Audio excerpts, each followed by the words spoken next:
আসসালামু আলাইকুম বন্ধুরা। আজকে আমি ডিম দিয়ে বুটের ডাল রান্না করব। তাহলে চলুন দেখে আসি আজকের রান্না।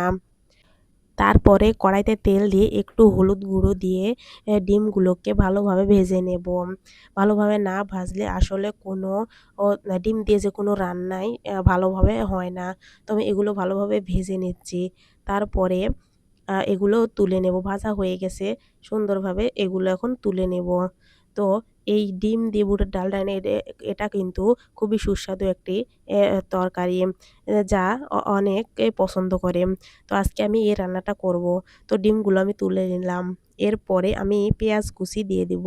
পেঁয়াজ কুচি দিয়ে ভালোভাবে নাড়াচাড়া করে এই পেঁয়াজগুলো ভালোভাবে ভাজার পরে আমি এগুলো পাটায় বেটে নেব। আসলে আমরা গ্রামাঞ্চলের মানুষ প্রত্যেকটা তরকারির রান্নার শেষে এই পেঁয়াজ ভালো করে ভেজে পাটাতে বেটে তরকারিতে দিয়ে থাকি।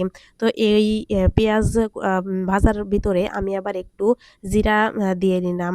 তো এরপরে আমি পাটাতে নামিয়ে এগুলো সবই নামিয়ে ফেলবো। আম তারপরে আমি পেঁয়াজ কুচি দিয়ে দেব। দেওয়ার পরে মসলাগুলো কষিয়ে নেব। তো এইভাবে মানে এই পেঁয়াজ ভেজে পাটায় বাটাকে আমরা বলি ভাজনা পিষে দেওয়া। তো এইভাবে তরকারি রান্না শেষে এভাবে পেঁয়াজ ভেজে তেলে ভেজে পাটায় বেটে দিলে তরকারির স্বাদ অন্যরকম হয়। তো আজকে আমিও রান্না শেষে এভাবে পেঁয়াজগুলোকে বেটে তরকারির মধ্যে দিয়ে দিব।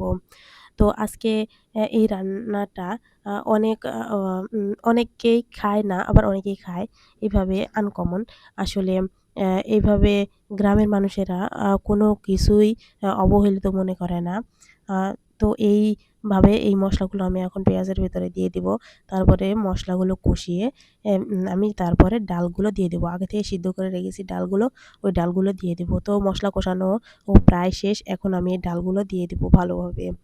তো এই ডালগুলো দেওয়ার পরে ভালোভাবে কষিয়ে নিয়ে তারপরে আবার একটু ঝোল দিয়ে দিব। তো তারপরে রান্নাটা কমপ্লিট হয়ে যাবে। তো এই ২ চুলাতে, ১ চুলাতে তরকারি দিয়েছি, ১ চুলাতে ভাত। তো ভাত হয়ে গেছে।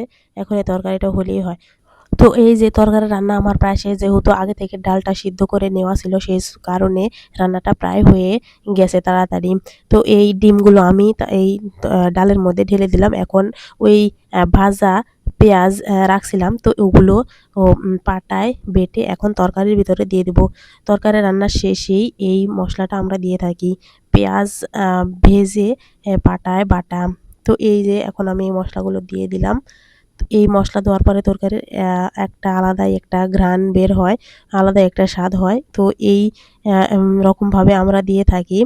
গ্রামের মানুষেরা বেশি এরকমভাবে তরকারি রান্না শেষে এরকমভাবে পেঁয়াজ ভেজে পাটায় বেটে দেয়।